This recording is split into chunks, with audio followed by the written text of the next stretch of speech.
Ito na yung pagkain ni Tanggol. Pakakainin ko siya para gumaling siya. Dumating sina Ramon kasama ang kanilang mga kasamahan at nadatnan nila si Tanggol na nakahiga, duguan at walang kamalay-malay. Agad inutusan ni Ramon ang isa sa kanila na buhatin si Tanggol at ilipat ito sa isang kwarto. Ilang sandali pa, dumating si Rocky Boy na kunwari nag-aalala at walang alam sa nangyari. Nag-init ang ulo ni Ramon. Itinutok niya ang baril kay Rocky Boy at mariing tinanong kung sino ang nagtaksil sa kanila. Nanginginig si Rocky Boy habang nagkukunwaring takot at litong-lito, paulit-ulit na sinasabing wala siyang alam. Nang humupa ang tensyon, nagpresenta si Rocky Boy na siya na lang ang magluluto ng pagkain para kay Tanggol upang gumaan daw ang pakiramdam nito. Pumayag si Ramon. Habang abala sa kusina, lihim na inilabas ni Rocky Boy ang asido at dahan-dahang hinalo sa pagkain. Sa isip niya, ito na ang wakas. Dito na matatapos ang paghihirap ni Tanggol at makakamit niya ang matagal niyang paghihiganti. Matapos ihanda ang pagkain, bumalik si Rocky Boy, dala ang pinggang may halong lason. Walang pag-aalinlangan, inabot niya ito para ipakain kay Tanggol na wala pa ring kamalay-malay. Tahimik ngunit matatag ang loob ni Rocky Boy. Desidido siyang tapusin ang buhay ni Tanggol sa paraang walang makakahalata.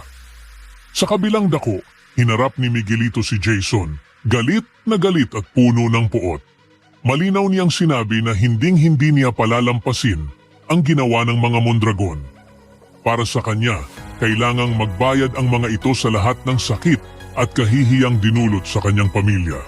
Inutusan niya si Jason na simulan ang paghihiganti at tapusin na ang laban.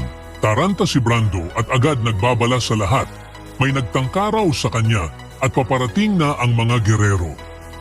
Ipinilit niyang kailangan na nilang maghanda at lumikas agad bago pa sila mapaligiran at maubos. Ramdam ang takot at tensyon sa bawat isa habang nagmamadali silang kumilos.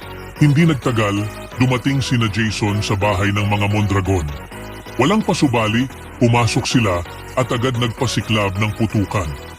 Umalingaw-ngaw ang mga bala at sumiklab ang matinding bakbakan. Desidido ang mga gerero na tapusin ang angkan ng Mondragon. Ngunit hindi rin umatras ang mga Mondragon. Handa silang lumaban hanggang sa huli. Sa gitna ng pagkakawatak-watak at taksil na mga plano, lalong tumindi ang panganib na bumabalot kay Tanggol at sa mga taong nasa paligid niya. Habang nakahiga siyang walang kalaban-laban, unti-unting inilalapit ni Rocky Boy ang kanyang matagal ng kinikimkim na paghihiganti sa pamamagitan ng lihim na paglalason. Isang banta na maaaring tuluyang pumatay kay Tanggol nang hindi namamalaya ng sinuman. Kasabay nito, sa kabilang panig, buo ang loob ni Miguelito na simulan ang malawakang pagganti laban sa mga Mondragon. Dahilan upang sumiklab ang isang madugong bakbakan sa kanilang tahanan. Sa huli, malinaw na ang bawat panig ay nakatali na sa landas ng karahasan at paghihiganti. Isang gabing maaaring magbunga ng kamatayan, pagtataksil at mga pasyang hindi na mababawi.